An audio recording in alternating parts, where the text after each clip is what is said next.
right, let's get started. So yeah, I hope you all had a good spring break, got some good relaxation in, ready for the final little sequence. I'm not doing great, full disclosure. I got a firing muscle group that is spasming and causing a nerve to get pinched in my neck, giving me a massive headache. So I'm not doing a wonderful. I'm probably not going to be able to sit in this position for super long. So my goal for today is just going to be to try to sort of get through stuff as quickly as we can, try to cover all the material. So we're pretty much just going to talk about the in-class activity and sort of work our way through it, talk our way through that. I'll be leaning a lot on those pre-class videos, the two different videos I had for the statistical syllogisms and for the inductive generalizations. So be using that for a lot of sort of the background stuff. I'm just not going to be able to sort of go through it all. I'm going to cancel my office hours on Wednesday again, so I can try to avoid sitting at a computer. But I can make appointments to talk if anyone needs to talk with me for anything. It's fine to do it over an appointment. I just don't want to sort of have scheduled times that I'm sort of sitting down if I don't need to be, or if it's not useful. We've got an exam this weekend. The exam is going to cover chapter 6, which we talked about the week before spring break, and the stuff we're going to talk about today. I haven't even really started doing our last exams, getting those graded, which I'm sorry for. And I don't even know when I will be able to start on it. Maybe this weekend, hopefully. So I think what I'm going to do going forward is probably make the remaining exams a little bit shorter in order to get caught up. So a little bit less stuff you have to do. Yeah, I think that's all I've got sort of for the pre-class, just introductory material stuff, the course structure stuff. Anyone have any questions for me or comments, thoughts, anything?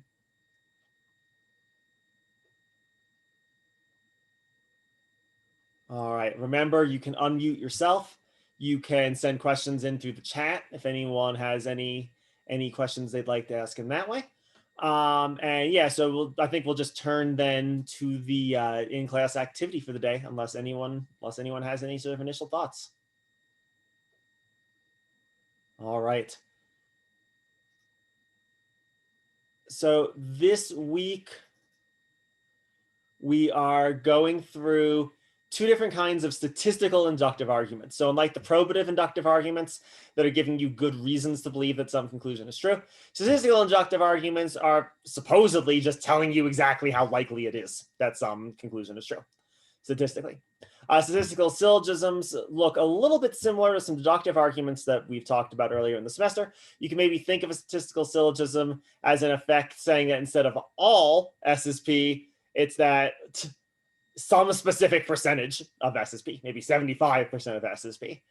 And so working on the basis of sort of a probabilistically true conclusion rather than a necessarily true conclusion. Same thing for inductive generalizations. Inductive generalizations are sort of precisely figuring out how likely it is that some conclusion is going to be true using sort of mathematical methods. We're going to try as much as we can to sort of skip the math. You'll need a little bit like that. Basically, like 10 is better.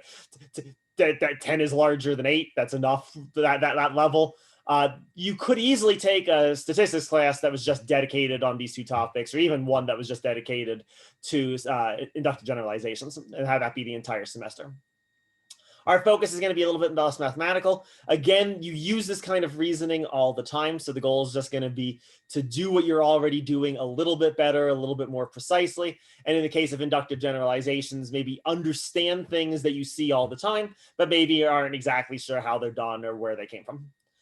So that's going to be our focus. Let's start with the statistical syllogisms. For these problems, you don't really have as much to write as you have for other kinds of problems that we've been doing of lately. This is really going to be at most one sentence is probably all you're going to need to write for these problems. And the ones we're going to talk about today are going to look exactly like the statistical syllogisms that are going to be on the exam.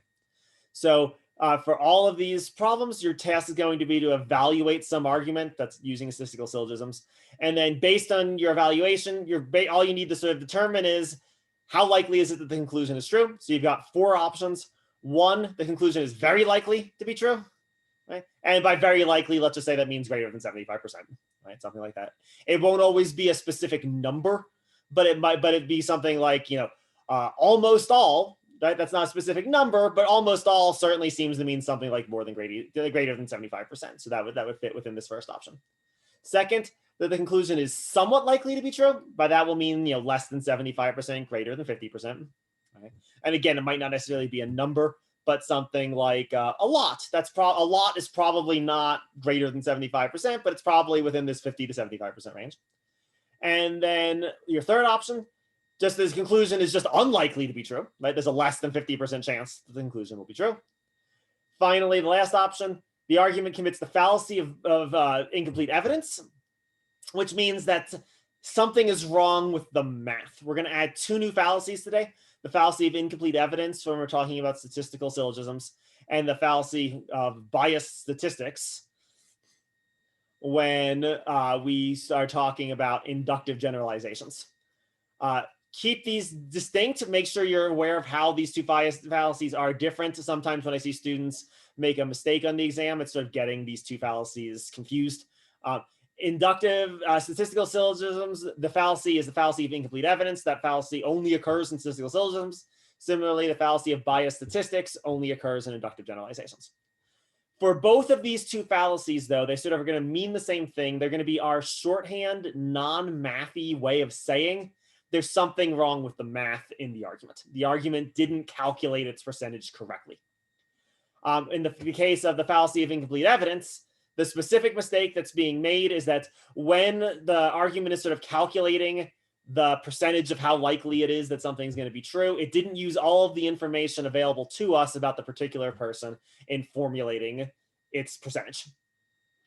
And so when that occurs, you'll say that the argument commits the fallacy of incomplete evidence. And then briefly, you'll just need to say sort of like what evidence is being left out. So like I said, a sentence to two sentences at most for these problems is all you'll need to write.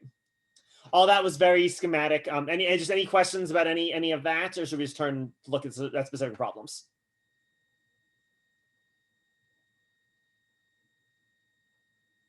All right, let's just start looking at problems. So look at number one. I've already written up the answer, but just try to ignore it for a second. To take a minute or two, look at number one, try to figure out how likely is it that the conclusion is true, or is the argument committing the fallacy of incomplete evidence?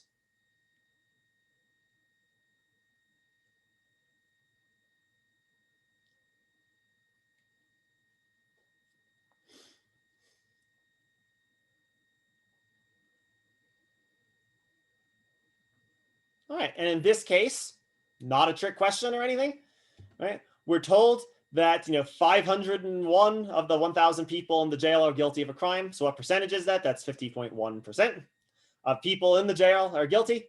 So this is probably the world's worst jail, right? This is a jail where almost exactly 50% of the people in the jail are innocent. That's something's gone pretty wrong. But nevertheless, that's the information we have available to us. We're told that Joe is in the jail, and we have no other information about Joe other than that he's in the jail.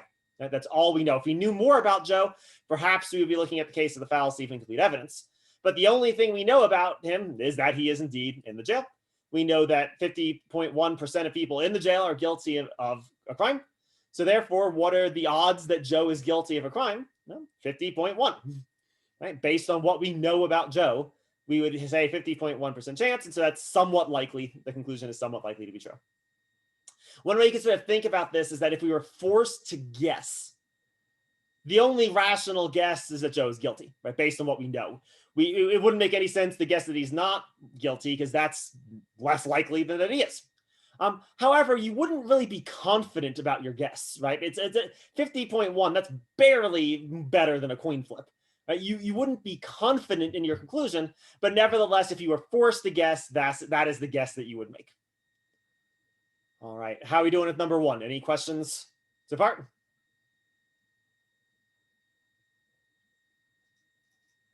All right, do the same thing with number two.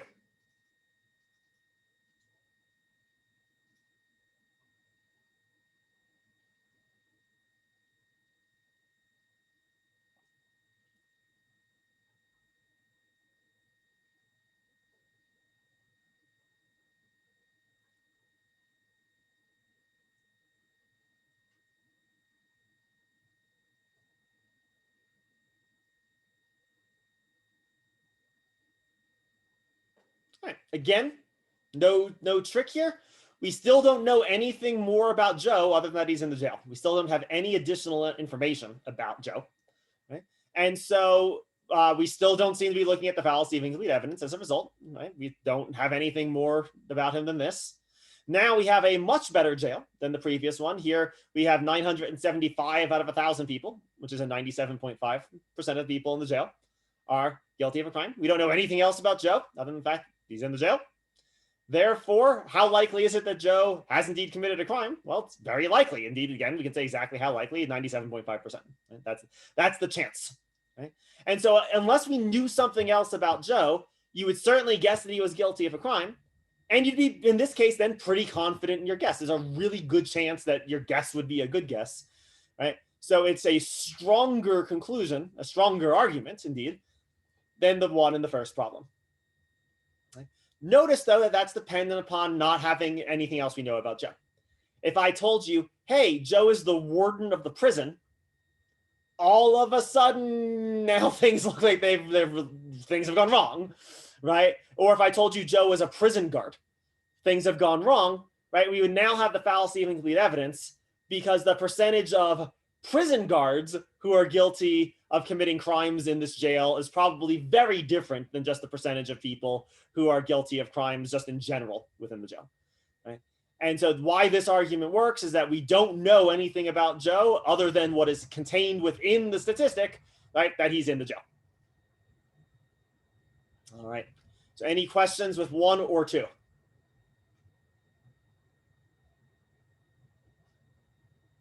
All right, let's get to the more interesting case. Let's look at number 3.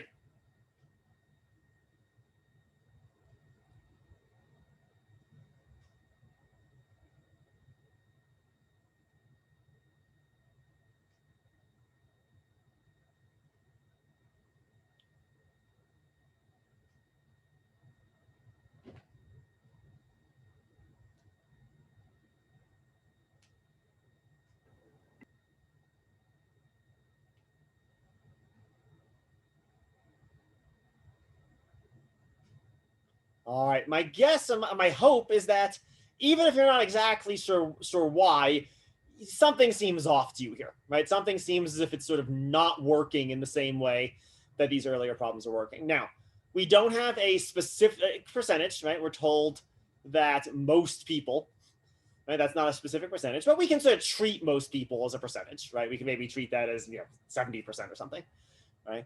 And indeed, I suspect that that's probably true, right? Most people in China probably don't speak English. No reason to think that the average person on the street does. But the problem in this case seems to be that we know more about this ambassador rather than just that he's some random person present within China. Right? There's more we know about him. We would need to include these other things that we know about the ambassador in our analysis. This would have to be what percentage of people in the People's Republic of China do not speak English and are ambassadors to an English-speaking country, maybe. You suspect that an ambassador is far more likely to speak the language than just some random person within a country. Right? Indeed, I would probably imagine that every ambassador to the United States in the world speaks English because that sort of would seemingly be a prerequisite to being an ambassador. Right? So as a result, this argument commits the fallacy of incomplete evidence. Right? There are things we know about the ambassador besides the fact that they are just from the People's Republic of China, right, that are relevant to how likely it is that the ambassador is going to be to speak English. Though that information is not concluded in our initial, percentage, right? And so therefore the fallacy is being committed. How are we doing? Does this fallacy make sense? And again, remember, this isn't brand new. Like you probably would have thought something was a little bit weird here earlier. Now, hopefully you can just more clearly explain what's gone wrong. So any questions so far? Questions with number 3? All right, let's move on to number 4.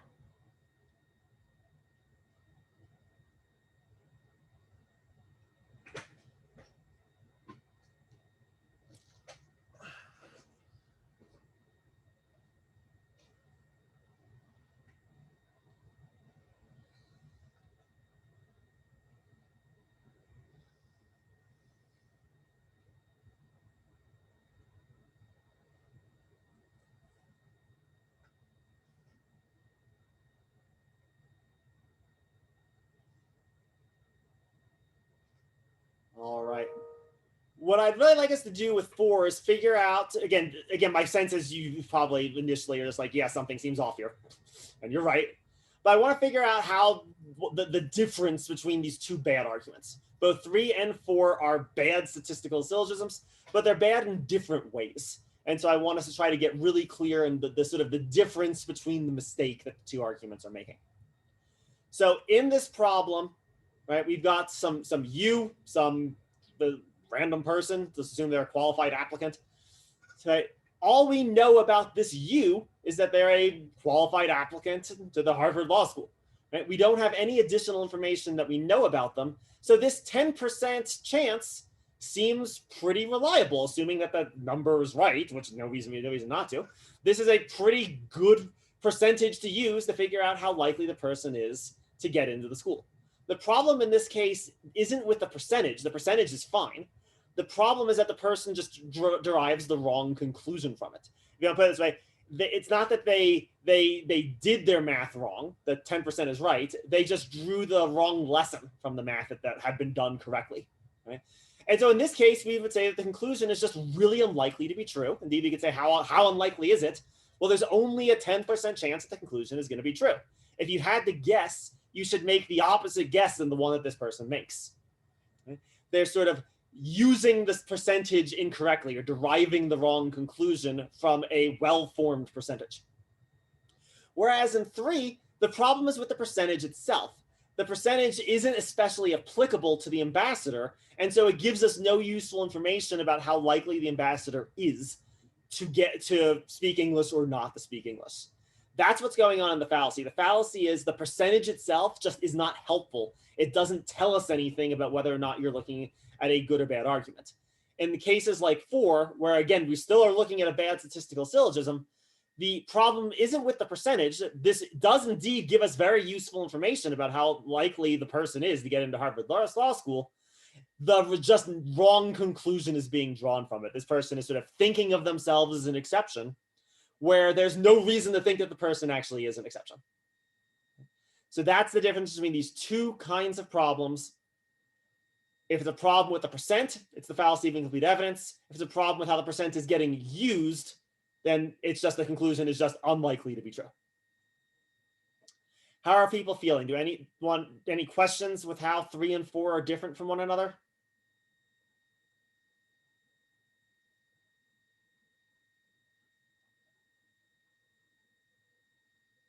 All right.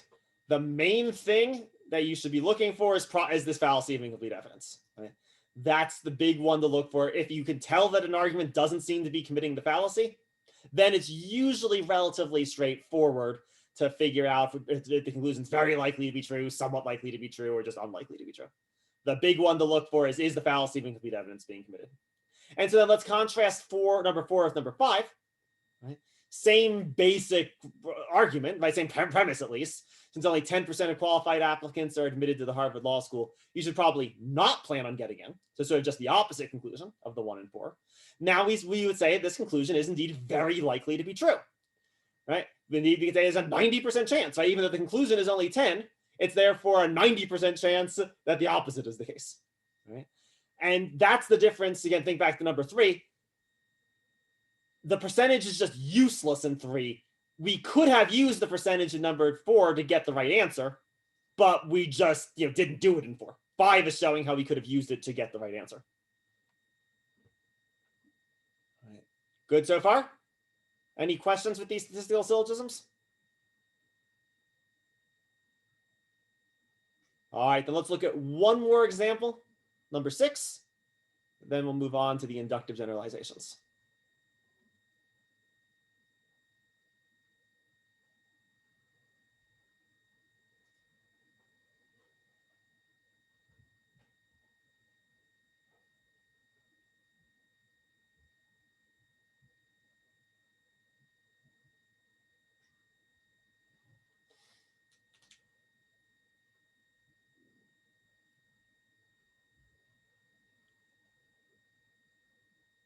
All right, here again, my guess is something seems pretty wrong. Indeed, this is a pretty weird argument.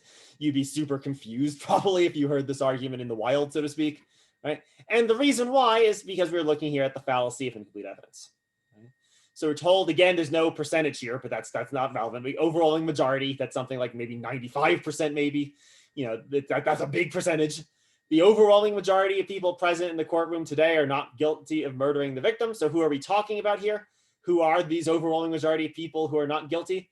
Well, we've got maybe the jury, the audience, the judge, the prosecutor, the defense attorney.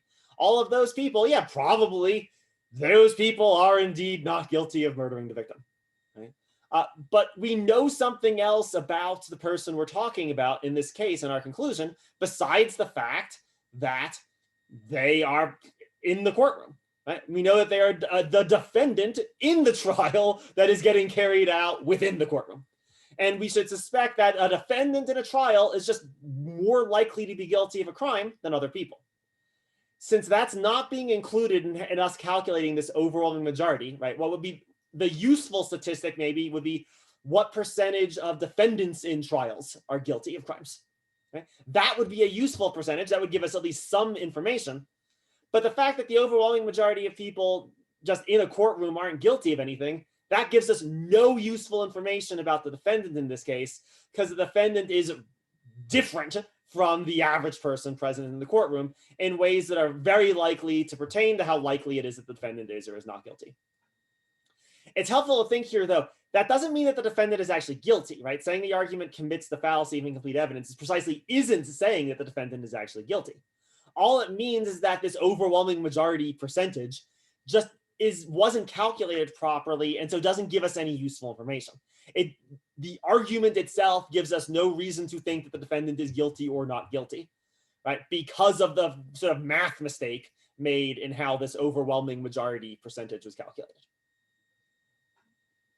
All right, that's all I think I've really got to say about any of these statistical syllogisms. So anyone have any questions about any of these? Questions about how the fallacy is working?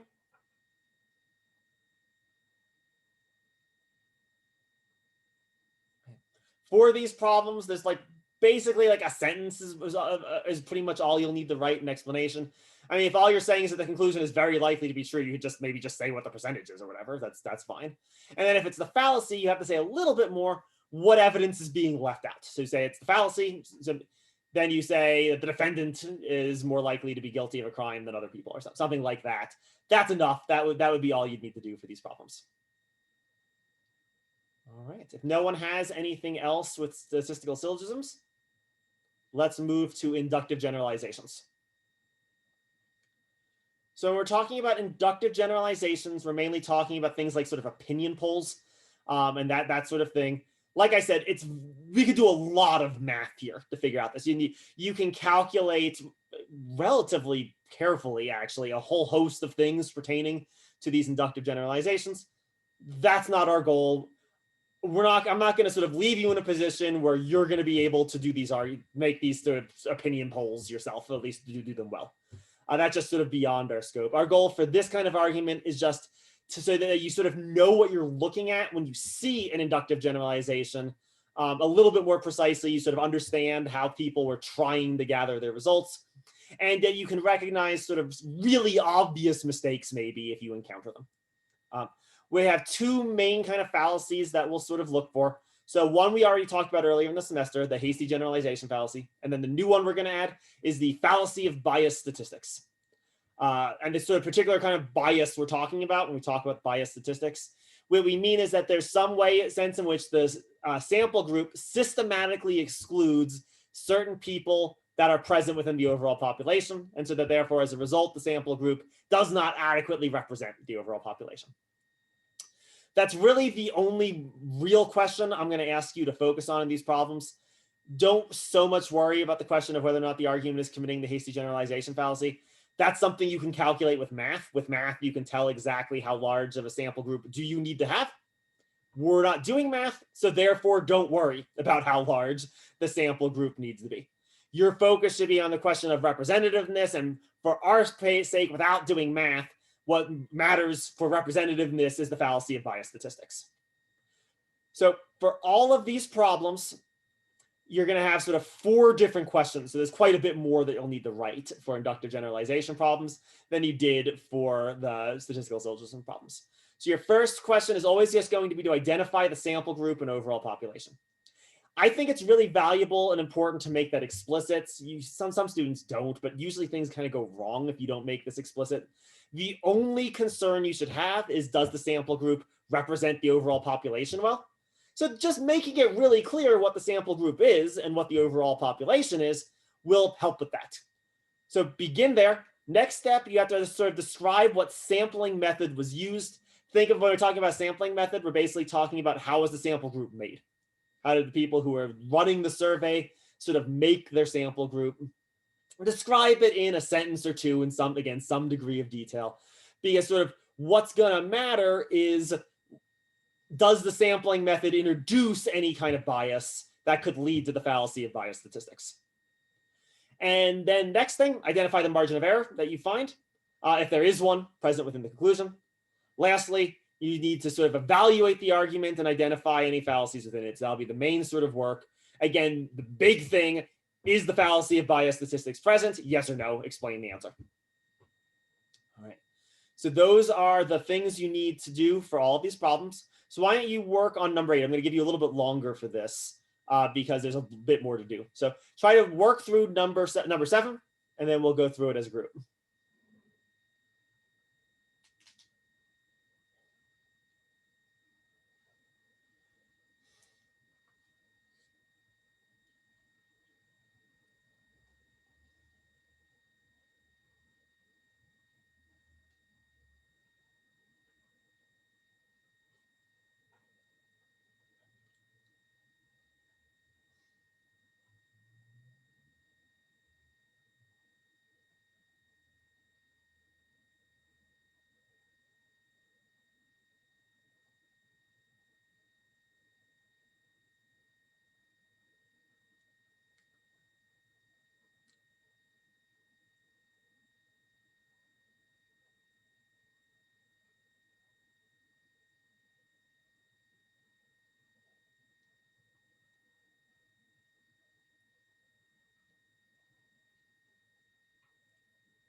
All right.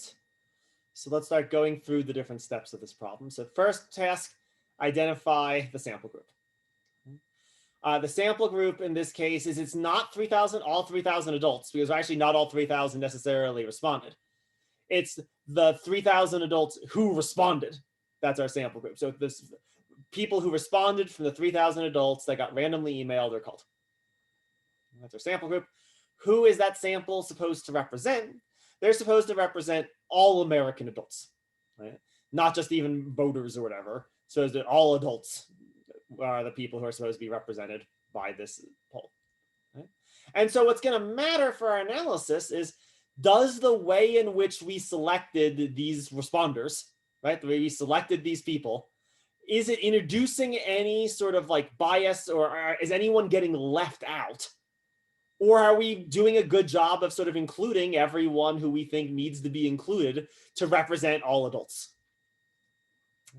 And so identifying the sampling method will be super helpful for determining this. How was this sample group assigned, or how was it collected? Well, it was collected using what's called stratified random sampling. And this is kind of the best practices, the best way, if you can have the time and the money and the resources needed to actually do stratified randomness, that's the best way of doing this. So it's random in the sense that the people who were initially called and emailed were sort of randomly chosen, right? They weren't selected in advance on the basis of any sort of criteria. Just randomly flipping, random number generator, flip a coin, people got selected. Right? The value of that kind of randomness is that it ensures that there was no sort of bias on the part of the people doing the selection, because randomness isn't really biased exactly. Randomness is just random, right? So that gets rid of any possibility of bias, or minimizes it at least. And then it's stratified. The sense in which it's stratified randomness is the sense in which the demographic information of the overall population is used to sort of weigh how much we're going to value the people who responded. So let's get specific with this idea of stratification. That could be helpful a little bit. So I would imagine, right, and I think we would all guess that how people feel about Medicare is going to be pretty wildly dependent upon their circumstances. Right? Maybe we suspect that people who are older are going to feel differently about it than people who are younger. Maybe on average, again, it doesn't have to be all of them, but just an average, people who are older might feel differently than people who are younger. Maybe people who are richer are going to feel differently than people who are poor. Maybe people who live in maybe some states are going to feel differently than the people in other states, or maybe people who belong to the Republicans are going to feel differently than people who are Democrats, right? Or again, we keep going, right? Maybe women, men, yada, yada, yada, right? All these things that we think might be different in how people feel about Medicare. We should make sure that our sample group sort of includes all of that kind of diversity within it, right? Because if we want to reflect all Americans, we sort of need to talk about all of the relevant kinds of Americans for answering this question, right? But let's say, so we randomly have sampled people. Let's say we just got unlucky and we only got 10% of the people who responded to us were Republicans. Whereas we suspect that Republicans are something like 35% of the overall population. People who sort of self-identify as Republicans, it's something like 35%, I think. So, okay, there's a problem, right? We only got 10% responders who identify as Republicans, but we suspect that in the overall population that it's actually 35%. There's a risk then that just from sheer random bad luck, we're not representing the population well, right? That there's a gap between the number of Republicans in the overall population and the number of Republicans within our sample group. Same thing with Democrats, young, old, state representation, all of that. What you can do is you can weigh the percentage of people that you get to match what you know is true about the overall demographics. So if only 10% of my responders were people who identified as Republicans, but I know 35% of Americans identify as Republicans, I can weigh that 10% as if it was 35% of all the people who responded. Okay. Using stratification, it's possible you have a way smaller sample size than you might guess. And so that's why this is kind of the best practices. By sort of using these weighing methods, you sort of minimize the chances that you were just really unlucky with your randomizer, that your randomizer just gave you really unlucky results because you sort of weigh the results you get based on the demographics that you know exist. All right, so let's pause for a second. We're not done with this problem, but let's just pause for a second. Any questions about what I mean by stratified randomness and how it's useful, why it's a good thing?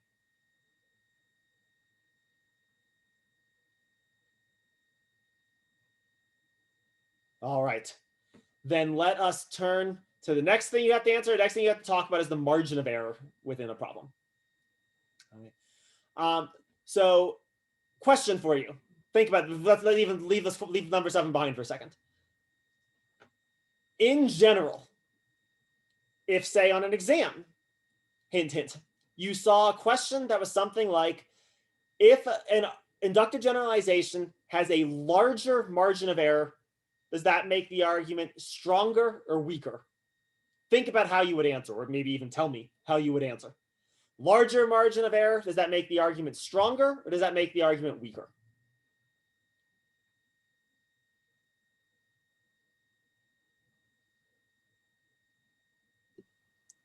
Wouldn't it make it stronger? So that's good. We've got the two. So in the chat, people have said weaker, and Nicole just said stronger. So perfect. Those are our two options, right? This is a counterintuitive case. So this is why I wanted to bring it up. And thank you for the people who did indeed brave the answer. The right answer is actually stronger counterintuitively. I sort of get why you might have thought weaker, but indeed stronger is actually right. So let's talk about why. Let's try to make it clearer. Think of a margin of error as kind of giving yourself wiggle room. That's what you're doing when you include one within a problem. So let's use a different kind of example. So there's 12 of us in this Zoom chat right now. If I was to say, okay, guys, exactly one of us have a birthday in January, what do you imagine the odds are that I'm right with my prediction? probably not amazing, right? I'm a January birthday, so I'm 1. That means if a single one of you happens to be a January birthday, I'm wrong. My prediction was wrong, right? Because my prediction was really precise. It was exactly one of us has a January birthday. But now let's say I made my prediction a little bit weaker. Let's say I predicted there's 12 of us. Let's say 1 or 2 of us have a January birthday. Is it more likely that 1 or 2 of us have a January birthday, or that exactly one of us has a January birthday? The wiggle room kind of makes it more likely that my prediction is going to be right at the cost of the exactness and precision of my conclusion. Since we say an inductive argument is stronger the more likely it is that the conclusion is true, the less precise my conclusion is, the more wiggle room I give myself, the more likely it is that my conclusion is true. So paradoxically, my conclusion is less precise, but there's a better chance that I'm right. Similarly, let's go back to this problem that we were just talking about, right? Here, the margin of error is plus or minus 3%. That's the way statistics people usually put this, right? According to the sample group was exactly 53% of people believe this. Exactly 53%. But the conclusion gives itself some wiggle room. It's not exactly 53, it's 50% to 56%. So that's the plus or minus 3%, right? 3% more or less than that specific margin. That gives you some wiggle room. That gives it gives the pollsters some wiggle room, right? It's just more likely that the right answer is going to fall in this range than to be exactly 53%. What's the weakness of making your margin of error larger? Why not just make your margin of error, huge? It just then makes the conclusion less useful, right? In this case, we now know there's maybe exactly half of people feel this way, or a slight majority feel the way. That's a lot less useful information than exactly 53%. But we can make it even less useful. Let's say I changed it to plus or minus 10%. So that would be what, 43% to 63%. Now the result is useless, right? Now the margin of error is much greater chance that it's true.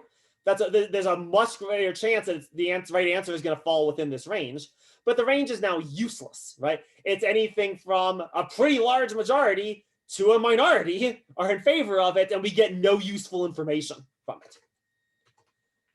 So the way to think about margin of errors, think of it, the larger the margin of error, the more likely the conclusion is to be true, but the less useful the result is. And so pollsters will usually try to sort of split the middle, and usually 2 to 3% is actually a pretty common margin of error for these things, where your result is still useful, but you've given yourself a little bit of wiggle room. You've made it more likely that what you're saying is true. Is that helpful? Do people have any, like I said, margin of error, students find this kind of counterintuitive. So I wanted to just pause for a moment. You almost certainly are going to see a question like that on the exam. So does anyone have any questions about how these margin of errors are working? Clear? Makes more sense? All right, awesome. Then let's go back and finish up the rest of the problem. All right, so we've identified our sample group, we've identified our population, we've sort of identified the sampling method that was used, how the sample group was formed. We figured out what margin of error the argument contains, if any. Last step, we have to say, how is the argument? Is it an overall strong or weak argument? Right. And in this case, I would say overall, we're looking at a reasonably strong argument. Right.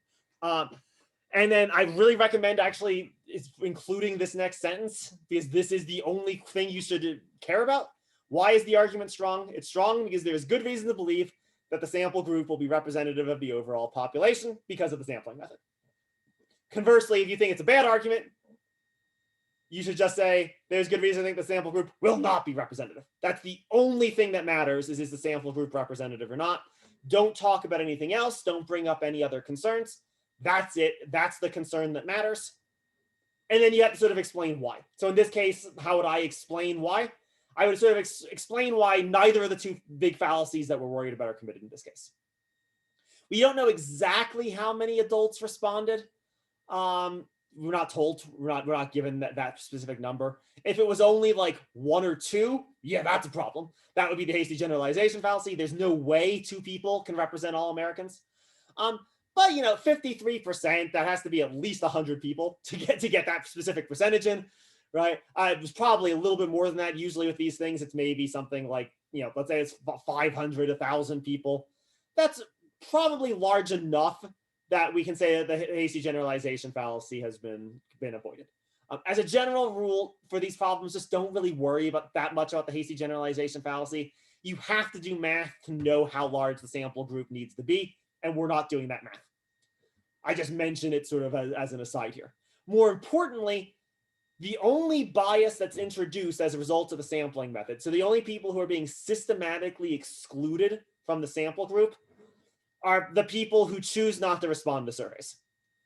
Right? That's the only group that, in principle, could not have shown up within the survey group, right? Because if, and let's real talk for a second.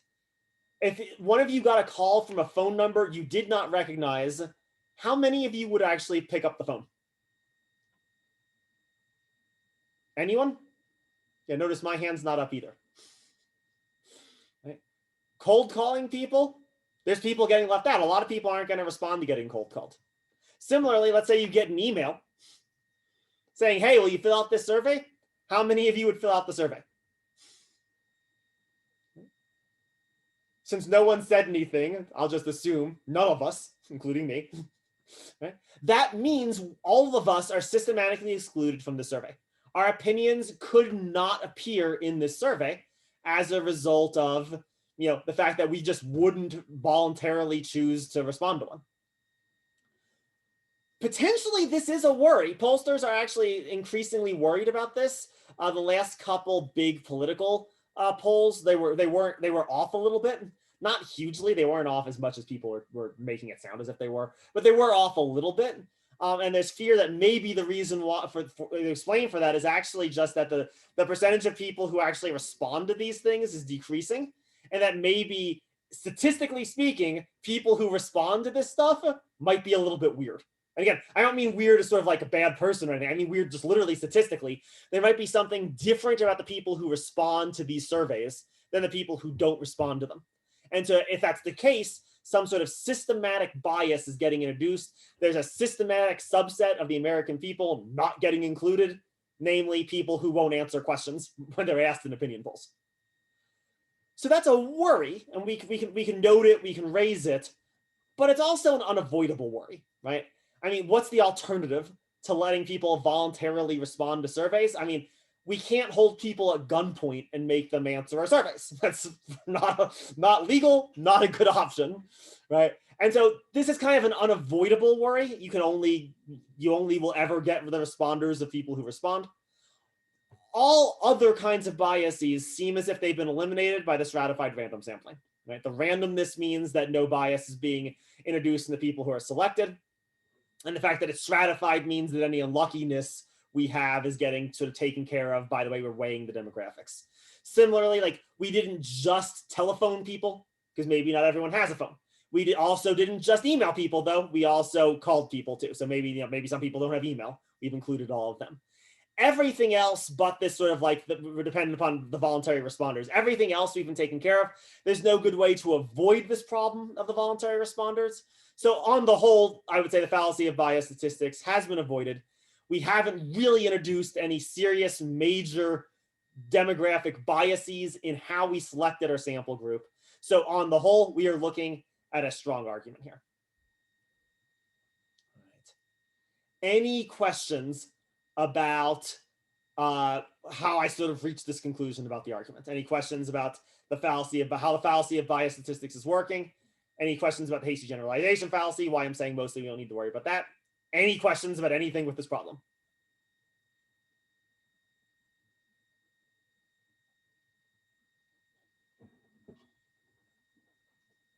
The main thing I want you to be looking for is this fallacy of bias statistics. I'll just tell you right now, there's not going to be a problem on the exam where the hasty generalization fallacy is relevant. It's just you need to do too much math. It's not the relevant concern. The big thing that I want you to be checking for is this fallacy of bias statistics. And it actually really does happen that you run into things like this. Let's say this actually was happening for a reasonably long time. Let's say that the only people we were not emailing anyone, we were just calling people. And the only people we were calling people's landlines. So we weren't calling any cell phones. What's the problem? Who has landlines? My guess is literally none of us. It might just be my mom. My mom might be the last person in the world that actually has a landline, right? It's going to be a much older population are the only people who are likely to have landlines any longer. Okay? That would be an example of the fallacy of bias statistics.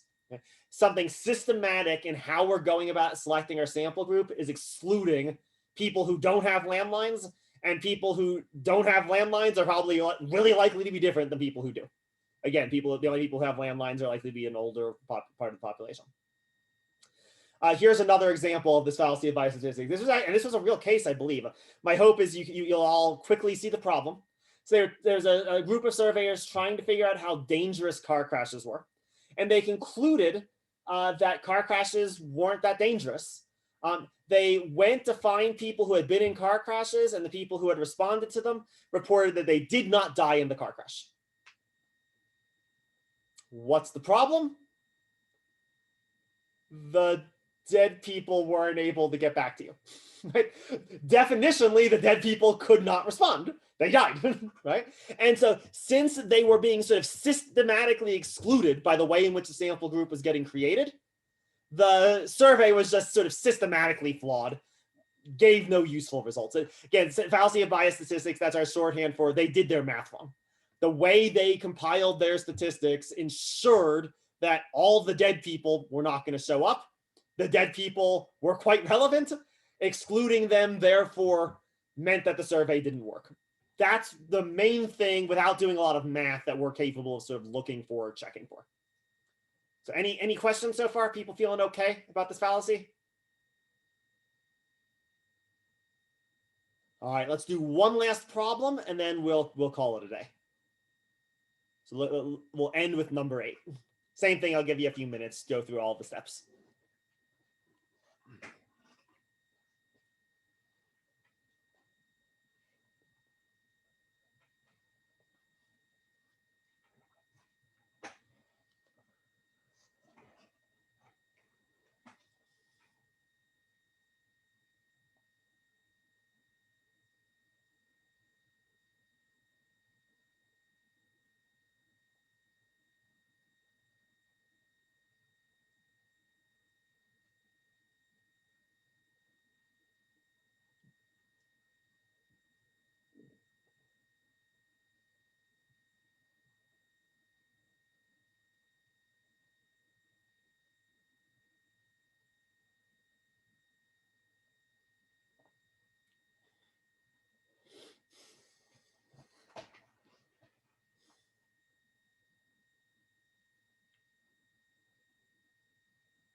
All right. So again, let's begin by identifying our sample group and overall population. So here our sample group is the 96 actor or athlete owned restaurants. That's the group that's being examined is that specific group of restaurants. And what's the overall population that's supposed to be represented by that group of restaurants? Well, all restaurants. Or you could say, maybe put it slightly differently, maybe all newly opened restaurants, but those kind of mean the same thing because all restaurants were new restaurants at some point. So they sort of mean the same thing. I'd accept either answer on the exam in this case. They're more or less equivalent. It's important to note the answer is not all new businesses or all businesses, right? How this 33% of all new businesses statistic is getting calculated, we don't know, but the Restaurant Advocate Monthly, they didn't do it. What they're trying to figure out is how likely it is that restaurants close within the first 3 years of opening. Right, so good so far? All right. Then what is our sampling method? Well, in this case, no kind of randomness is really seen to be employed at all. The restaurant magazine seemed to sort of like individually pick out a specific group of restaurants to study. Right? They picked out some sort of specific example of restaurants, and then they sort of looked at those specific ones that got sort of like deliberately selected by whoever was involved in making the survey.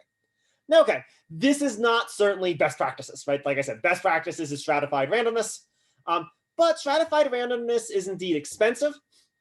It takes a lot of time. It takes a lot of resources. It's not always possible. Not everyone has the sort of resources or the ability to do it. So simply by noting sort of like a suboptimal method is used in this case, that in and of itself doesn't mean that you're looking at a bad argument, but it does add danger. It adds risk to the argument. And namely, in this case, the danger is going to be that there's some bias in how the person or group selected the individual restaurants that they looked at. So since it's not random, there could be some features of the restaurants that were looked at that make them not representative of all restaurants. And so ultimately what will determine if this is a good or bad argument is, did that happen? Right? Did they avoid that danger, or does that danger bear itself out? And is there some bias introduced to the restaurants that were looked at? All right. Before we look at that question, let's talk about the margin of error briefly. This is an example where there kind of isn't really a margin of error, at least not an explicit or mathematical one. And so it would be fine just to say that there isn't one in this case, that's reasonable. If the margin of error is the difference between the sort of exact prediction and sort of giving yourself some wiggle room, you can maybe say that the margin of error in this case is the difference between sort of exactly 13%, because that's actually what the math would say, 20% versus 33%. So that's exactly 13% safer versus quite a bit safer. That's the way it's sort of put in that way. Whatever that difference is, you could say that that's maybe like the pseudo margin of error or the quasi margin of error. It's not a numerical calculation. It's not a mathematical calculation. So it's fine for this problem just to say that there's not a margin of error, or there's not a mathematical margin of error. That would be fine for this problem. Questions on the margin of error?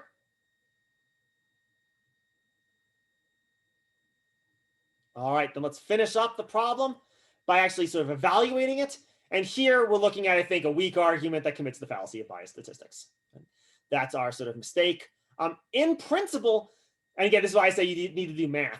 In principle, it's possible if we had done a better job selecting our restaurants, that 96 might be enough to make some useful judgments about how likely it is that a restaurant's going to close. But we'd have to have done a really good job picking out that 96 restaurants. And in this case, a good enough job was not done, right? Actor and athlete-owned restaurants, those are the only ones that are being looked at here. They're just not really representative of all restaurants because they have lots of advantages that many other restaurants won't have. Their owners are sort of famous and wealthy, and maybe that means that they can afford to stay open longer. Maybe the restaurants can have a larger social media presence or larger advertising presence because of the fame of the owner. There's various kinds of advantages that this kind of restaurant has that other restaurants don't. And so as a result, this sort of statistical survey that's been done just is meaningless. It's useless. It doesn't give us any useful information because there's no reason to think that the sample group is actually representative of the overall population. All right, any questions with this problem? Questions about how fallacy of bias statistics is working? Or indeed, questions with anything else? All right, then I think we'll call it here for today. So just a reminder, so we have the exam on this material and chapter 6 over the weekend. Like I said, it'll probably be a little bit shorter than it normally would have been. I'm not going to hold office hours on Wednesday, but I can make appointments if anyone wants to talk with me. I'm just trying to avoid sitting at computers as much as I can. The grading, I'll try to get maybe over the weekend. I'll be feeling better enough that I can start working on the last exams. I'm really sorry that I haven't already gotten them done. And then my hope is by Friday, I'll be feeling better enough that I can hold normal office hours. I'll let you all know if that's not the case, if I need to change anything. I was actually feeling okay yesterday before the muscle relaxers they had me on caused me to fall on the stairs, which set me back a little bit. Hopefully by Friday, I'll be in a little bit better shape. And hopefully by next week, we can be more or less back to normal. Sorry, today was a little bit abrupt. I just sort of went through the stuff a little bit more abruptly than I was hoping to. Hopefully it made sense. Hopefully it was coherent. I will talk to you all next week as we sort of start finishing up the semester. Thanks. Have a good one. Thank you. Have a good one. Bye.